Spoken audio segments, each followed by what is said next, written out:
Welcome back to Our Issues Milwaukee. I'm your host, Andrea Williams, and our focus this morning is on the race for Milwaukee's 2nd District Alderman. On April 5th, the ballot is Mr. Chevy Johnson and Mr. Sherman Morton, who joins us now. How are you, Sherman? I'm doing superb, Ms. Williams. Thank you very much for having me. I'm glad to have you here. I appreciate you stopping by, and I'd like to start off finding out more about your background and how your experience has led you to where you are today. Okay. Overall, I've been 13 years in politics, quote unquote. I did a year, almost 2 years, with former county supervisor James White, who's now passed, rest in peace. He was a county supervisor for the 1st supervisor district.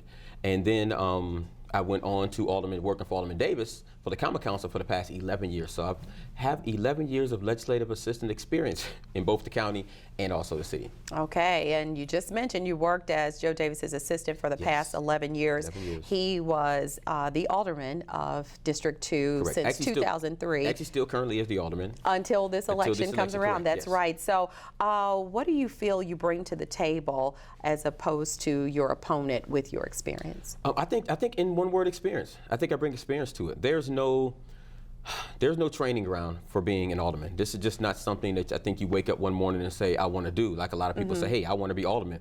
But I don't think they have an idea of what it takes to be an alderman.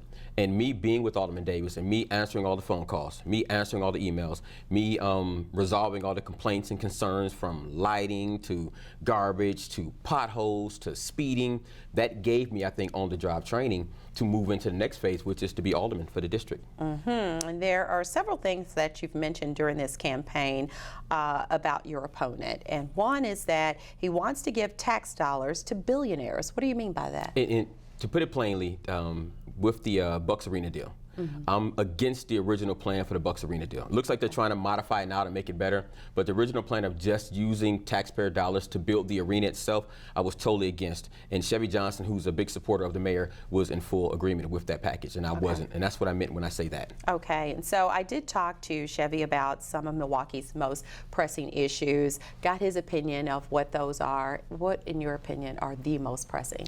Well, I'll deal with 2nd District first, and then we'll talk about Milwaukee in itself. Because ultimately, everything that I do is centered around the 2nd Automatic District.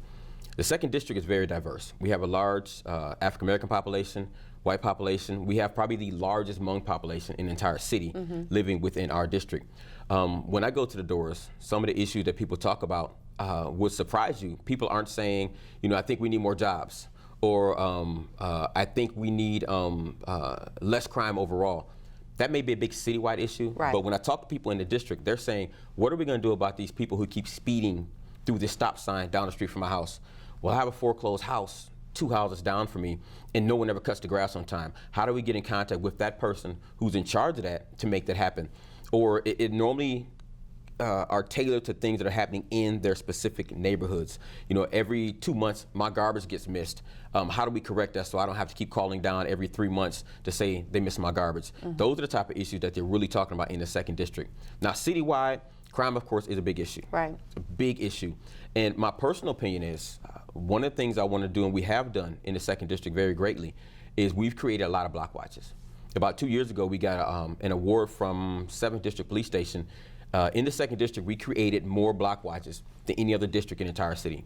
So out of 15 districts, we were #1 as far as creating block watches. And what people have to understand that typically areas with block watches are statistically safer than other areas. And that's what we need to do. We need to get people more involved, not necessarily with a quote unquote block watch, because people are afraid of that word, or having a block captain, but people need to get more involved in the neighborhood. Because what's happening now is people have gotten, I think, comfortable. In the 2nd District, we may not have some of the major issues they may be suffering from in the inner city, quote unquote, but people have gotten comfortable with, going to work, going home, going into the house, not really paying attention to what's going on in front of their homes. But now what's happening is we're starting to see a lot of things like rolling drive-by drug deals, as they call them. They call them rolling drug deals or drive-by drug deals, where cars will pull up, wait a few minutes, somebody else pulls up, they do a drug transaction, and then they're gone. These things typically may not happen and probably won't happen, or we can deter people from being on those neighborhoods if we have more active people watching. We have a program in the 7th District with the 7th Police District within the 2nd District, Automatic District, called the Nosy Neighbor Program, which is doing great. See, if you have a criminal who comes into a block and he sees signs everywhere, block watch, nosy neighbor, we're watching, they typically may say, I don't think I'm gonna do that on this block. Let me find some place where people may not be watching me. And that's what we can do on a smaller level to kind of curb crime in our individual neighborhoods. Now, overall, we need more police, but that's a bigger issue because it takes time to get police officers trained, to get that in the budget, and that may take 6 months to a year. But immediately we can do smaller things in our own neighborhood, which is kind of patrol our own neighborhoods and watch our own neighborhoods to kind of deter crime in the area. And so you have mentioned working with District 7, but you also have a desire to work with District 4 Most definitely. To pretty much deal with neighborhood safety overall Yes. within District 2. And something else that I talked about with your opponent, you've got a really unique makeup of businesses in District 2. I mentioned Midtown. You had Lowe's that went away, and then most recently Walmart's no longer there. What are your thoughts about that and your goals to bring new business to the district? Well, when Lowe's originally left, that was a big blow to us because it happened literally overnight. They were open one night, the next night they said they're closing down. So that was a big blow. But we said, okay, we can kind of figure out what to do with that building. We can work with the owners of Lowe's because Midtown itself does not own Lowe's, that building. The actual Lowe's Corporation owns that building. And so we can't really negotiate with Midtown to make something happen with that building. We have to talk directly with Lowe's, which has been interesting because they've been closed now for 3 years and we've tried to get people to go in there, but you know, the red tape with Lowe's is just, it's kind of on a different level. So we can't force them to accept an offer from a business, but we're still working with them. Now, we thought things were going well. We lost Office Depot actually on the corner of Final Act and right by Midtown. Right. And that was kind of a downer. But then we found out that Children's Hospital is going in there for to do a smaller clinic. We was like, yes, things are looking up. Then we got the Midtown, the Walmart news, and I was like, oh God. But that did happen. They closed Walmarts all over the country in all kind of neighborhoods. This is true. So that, you know, it wasn't that Walmart. It's out of everybody's control. It's definitely out of our control. But that was the only Walmart out of all the 4 Walmarts that closed in the Milwaukee area. That was the only big box Walmart. The other Walmarts they closed were smaller stores. That's true. So we have to ask a question to us: well, why did that one get closed? Say versus East Capitol. Or say versus the one on the south side, or say versus the one that's the bigger one in Menominee Falls. And so, you know, we have to look at some things in our community to why that particular store closed, why they picked that one out of the other ones. Granted, it was an international decision, and we just can't help that overall. My ideals for getting something else in that location, first of all, we have to be truthful with residents, with the neighbors around the area, to let them know Walmart is not coming back. There are no other stores like Walmart that's going to fill that big space. That was a big footprint. I mean, you're talking about the Walmart itself. You go around the back area, you have the tire shop back there. It's a huge footprint. We have to be realistic, and we can't tell people, hey, no, it's all right. We'll get a Myers in there. We'll get Sam's Club or some other big store in there. It just won't happen. That just won't happen. So we have to come together. My personal opinion, I would love to see us come together with the alderman, which would be myself, whoever the mayor is, whoever is the commissioner of our Department of City Development, get together and work with Midtown, businesses around Midtown, and also the residents, because this is key. We have to come together as a unit to say, hey, listen, we need to figure out what would not only be a good fit for the old Walmart store, but what would be sustainable. Because we have to say, hey, listen, we have to go to someone, to a business, and say, hey, listen, we have 200, 300, 400 residents in the area. They said they'll love the fact that we can put whatever here, and they will support it. Because if the neighbors aren't supportive of it, it's going to leave too. That's true. You know, and so, but we have to figure out a way maybe to parcel up. I would be even up for, even though the area is strictly designed for retail, I would love to maybe speak with our Department of City Development, speak with our zoning board and say, hey, listen, how about we break it up and maybe we can do some light industrial.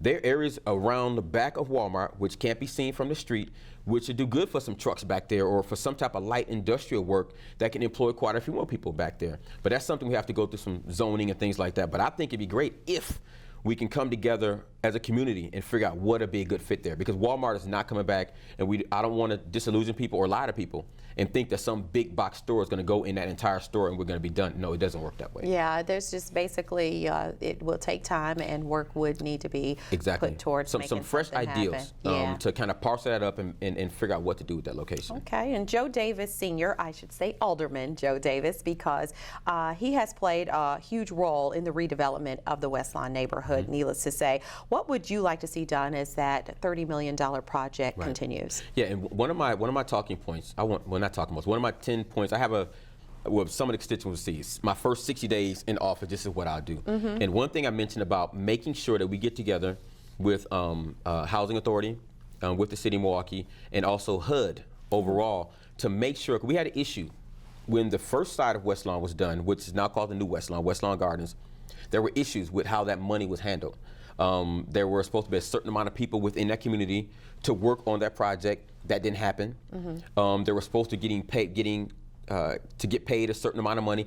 That didn't happen. And there were a lot of balls that were dropped. And thanks to organizations like Micah, working with Alderman Davis and some other individuals, they kind of, I don't want to use the word bust out, but they kind of bust out what was going on there to find out, hey, listen, you guys are not handling the money properly. Things were done wrong, and the contract ended up getting sued, had to pay so many $1 million back to the city of Milwaukee. For the second half they're doing with that $30 million, we need to make sure that doesn't happen. We need to make sure that we get in front of it and say, hey, listen, we need to find out week by week how this contract is going. Week by week, are proper people being handled? Week by week, are the residents in the area who are supposed to get hired for these jobs, are they really getting hired for the job? And are we meeting the requirements of that 40% like we're supposed to be? And that area is not just West Lawn, but it includes Alderman Puente's area and Alderman Wade's old area. So we have to get together as 3 aldermen to make sure that not just West Lawn, but the community around West Lawn are benefiting from the $30 million like it's slated to be. Yeah, and it helps when you've already been through the first phase to know what worked and what didn't work and going into the second phase. Quickly, I did talk with your opponent about you putting on some literature that he had run for office 3 other times in 3 different parts of the city. And he, in turn, has said that you don't live in District 2. That's correct, I don't. What do you say to that? 2 things. I make the mention in regards to him running 3 other times in different parts of the city to show character, to show commitment. It's hard to say that you're committed. Like if he touts in the 2nd district, I'm committed to the 2nd district. I want to make sure we do great things in the 2nd district. But you said that same thing for the 2 other areas you ran for also. So are you really committed to the district you're running for? Or are you committed to just getting into office? He's run 3 different times in the past 6 years in 3 different areas. They don't even overlap each other. They're just 3 separate areas. So are you committed really to the 2nd district? Or are you committed to just getting in office somewhere? Now, that's true. I don't live in the 2nd district currently. I used to. I moved out of the district maybe 3 years ago. But it's easy to combat that because I've worked in the 2nd district for 11 years now. I've handled all the phone calls. I've handled all the emails. I've resolved all the issues for the 2nd automatic district. And I think that I can probably say I've probably done more work and know the 2nd district more than a lot of people who actually have been living in the 2nd district all their lives. So that's how I combat that. All right. And finally, we're running out of time. I just wanted to mention you did come up with a plan of action for your first 60 days, as you had mentioned. And you had said that you wanted to set up 13 community meetings, also work with the county to come up with a plan for 91st Street between Appleton and Good Hope Road.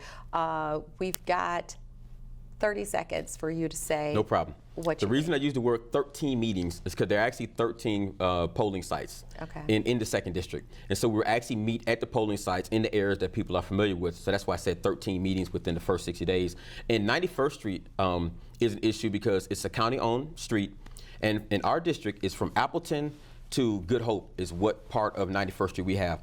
It needs to be redone. The street is a mess. Now we're getting complaints about massive speeding on 91st Street. So that's something we really need to get a handle on. All right. Well, thank you for stopping by. Not a problem. Thank you, Ms. Williams. And best of luck to you as well. Thank you, Ms. Williams. Mr. Sherman Morton, he is a candidate for Milwaukee's 2nd District Alderman. For more information, you can call 414-888-3917 or go to Sherman Morton, the number 4 Alderman on Facebook. Keep in mind, Wisconsin's general election is coming up on Tuesday, April 5th, and you can log on to milwaukee.gov to find out all you need to know about the upcoming election. That's going to do it for today's show. I'm your host, Andrea Williams. As always, thank you for watching, and I hope you join us again next week as we take another look at our issues in Milwaukee. Have a great day.